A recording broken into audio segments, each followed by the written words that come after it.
Story time. Du coup, en Martinique aussi, nous avons des détraqués sexuels. Bon, il y a des détraqués sexuels partout, nous le savons. Ça, ce n'est pas nous.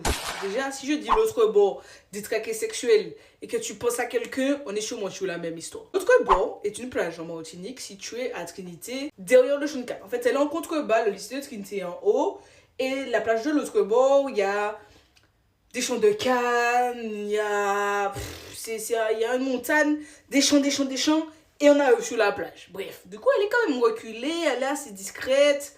Tu sais pas, si tu la connais pas, tu sais pas qu'il y a une plage là en fait. Si t'as pas la ref, ce sera pas ta première idée où tu te dis je vais aller à la plage. Du coup, quand on était jeunes, au collège, surtout pour ma part, on avait tendance à nous emmener là-bas pour faire soit kayak, soit on avait juste une full journée sport, il y avait des événements qu'il y avait là-bas aussi, ou nous au collège salle d'est, c'était là qu'on avait course d'orientation. Du coup, une fois par semaine, on allait là-bas faire du sport. Mais déjà, moi, j'ai sauté une classe, donc j'avais quel âge? J'avais 12 ou 13 ans. Dans tous les cas, j'avais 12 ou 13 ans, pas plus que ça.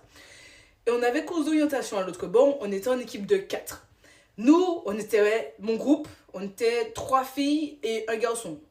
Et franchement, dans mon groupe, on était très compétiteurs.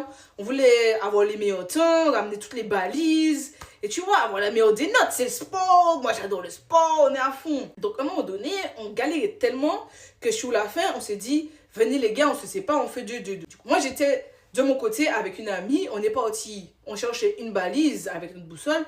Et les autres, ils sont partis chercher notre balise plus loin, à 2. J'étais bête. À l'autre bord, il y a une espèce d'endroit où il y a de la boue. Ça s'enfonce. C'est comme un sable mouvant, mais ce n'est pas vraiment du sable mouvant, mais tu t'enfonces très rapidement.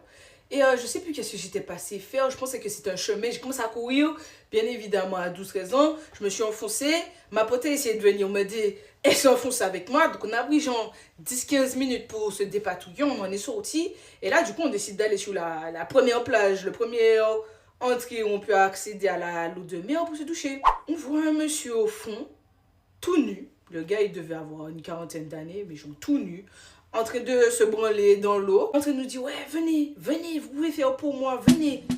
Ce regarde, on a dit, non mais aussi, on n'est pas outils. Du coup, on retourne rejoindre nos potes sur la plage. Quand on arrive sur la plage, je sais pas, le gars, il nous a suivis. Il était au fond. Du coup, là, on dit à notre prof de sport, monsieur, regardez, là, il y a un monsieur, il faisait des trucs bizarres sur la plage, à 12 ans. Là, notre prof de sport, il a taillé après lui, bon, il l'a pas rattrapé. Mais je suis sûre qu'il y a bon nombre de personnes qui ont vu ce monsieur et qu'il a fait ça pendant des années. C'était trop un habitué de la zone. C'est trop bien la zone. Et le spot, il y a les lycéens qui vont là, des fois quand ils ont pas cours, plus quand ils font sport. Il y avait un terrain de rugby là-bas, donc il y a des gens qui allaient faire du sport là-bas. Il y avait du kayak là-bas, donc c'était un endroit pour les jeunes, les collégiens, tout ça, pour où ils allaient. Donc ce mec, c'était clairement un détraqué sexuel qui se stimulait sur vos gosses. Si vous avez référence de cette histoire, dites-moi dans les commentaires. Mais c'était la story time du jour. À bon entendeur, bonne soirée.